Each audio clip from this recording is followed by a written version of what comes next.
Don't forget, you can reach the latest episode of Potomac Watch anytime. Just ask your smart speaker, play the Opinion Potomac Watch podcast.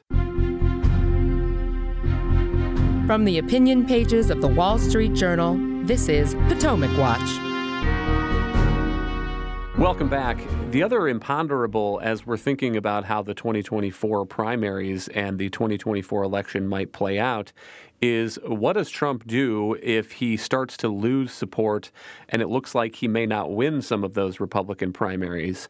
And Bill, your column this week takes us on. The headline for listeners who want to go find it is Trump's third-party play in 2024. Can you give us a sense of what the argument you're making there is? Well, the argument, it's not clear that he's going to do it, but the implicit threat of Donald Trump to the Republicans is, if you don't nominate me to run on your ticket, I'll make sure that anyone who is running on the Republican ticket loses. So that's the kind of threat. And to be the spoiler as a third party is not as hard as winning. You just have to get enough votes in swing states to throw the election the other way. And we saw in 2000, it came down to Florida, and the margin that Bush won was, I think, 570 votes. So it could easily have been pushed by a third party. There were 7 third parties that won more votes than that. And so again, you think of it, a small party can play a big role in spoiling it for someone else. And I think that's a threat of Trump. They know, the Republicans know this is an issue.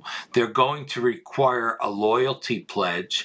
But the problem with the pledge, that you'll support the ultimate winner of the contest, is that it's unenforceable. Now, if Trump stayed in through the debates all the way to the end, it's harder to get on the ballot and meet the deadlines for the state ballots. But if you pulled out, after 2 or 3, said the system is rigged against me, he could make it onto a significant number of ballots. The debate pledge, the pledge that Republicans will support the Republican nominee in order to get on the RNC debate stage in 2024. Bill said that's unenforceable, and one of the reasons you know that is because it was unenforceable in 2015 and 2016. Here is the pledge that Donald Trump signed in September of 2015. I, Donald Trump, affirm that if I do not win the 2016 Republican nomination for President of the United States, I will endorse the 2016 Republican presidential nominee regardless of who it is. I further pledge I will not seek to run as an independent or write-in candidate. And shortly after he signed that, months later, he was, of course, asked whether he stood by that pledge. He said, no, I don't anymore. We'll see who it is. And so Monet, I think that is interesting on a couple levels. One is that I don't begrudge the Republican National Committee from trying to assert its interests here, because I agree that there is a significant danger of President Trump running as a spoiler and doing that aforethought, knowing that he's going to spoil the race for the Republicans, but doing it out of a fit of pique. On the other hand, the RNC pledge is what it is, and we saw how it worked out in 2016. Absolutely. I think that from the perspective of the Republican Party, the pledge is still worth offering and pressuring candidates to support, because even if they can't enforce it, if somebody decides to break the pledge, anyone who declines to sign on to it will make themselves look bad in front of a large portion of the party. I do think that today there are a lot of Trump supporters who still think that he's the best man for the job, maybe even still believe that he was defrauded from an election victory in 2020, but who absolutely don't want the prospect of a second Joe Biden term. And so the idea to those voters that Trump would tank the Republican nominee's chances of winning in 2024, I think is something that would make it a little tougher for them to swallow getting on board with Trump's candidacy today. So I do think that Trump probably is thinking hard about what he'll do in the event that he isn't renominated. We've seen poll after poll showing Ron DeSantis with a lead ahead of Trump among likely Republican Party primary voters. And I don't think anyone can think that it wouldn't be off the table for him to mount a third-party run or to just go on an active campaign of trying to tank the Republican nominee. But the more Republican voters are aware that Trump sees the race that way, I think the better, and the more likely that some of them might hesitate to get on board with his candidacy. Bill, the other thing that your column mentions is sore loser laws that prevent somebody who runs in a party primary from getting on the ballot as a third-party candidate. I would point to an academic article article in the Harvard Journal of Law and Public Policy. This is spring 2023. The authors go through state laws, say that there are sore loser laws in 28 states that do indeed apply to presidential candidates. If a candidate fails to win the Republican nomination, sore loser laws will prevent access to the general election ballot in those states. And those 28 states include 20 that Trump won in either 2016 or 2020, 83% of the electoral votes that a candidate needs to get the majority.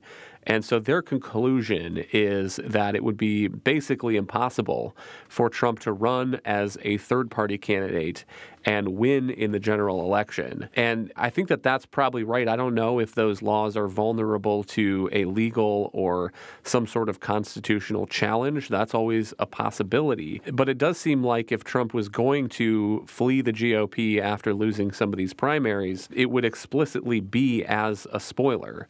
But the other dynamic here, Bill, that I want to get your thought on is whether Trump has an incentive to do that if he is fighting the kind of criminal prosecution that Alvin Bragg might be preparing in coming days to bring against him, because he has for years cast these investigations as a witch hunt. That's what he said in the clip at the top of the show. And at least with respect to Alvin Bragg, it does look to my eye that what's being floated in the press might be a stretch of the law and the facts to try to make it a felony against Donald Trump. But I think that he has an incentive, if he is fighting that kind of prosecution, to continue to be a presidential candidate.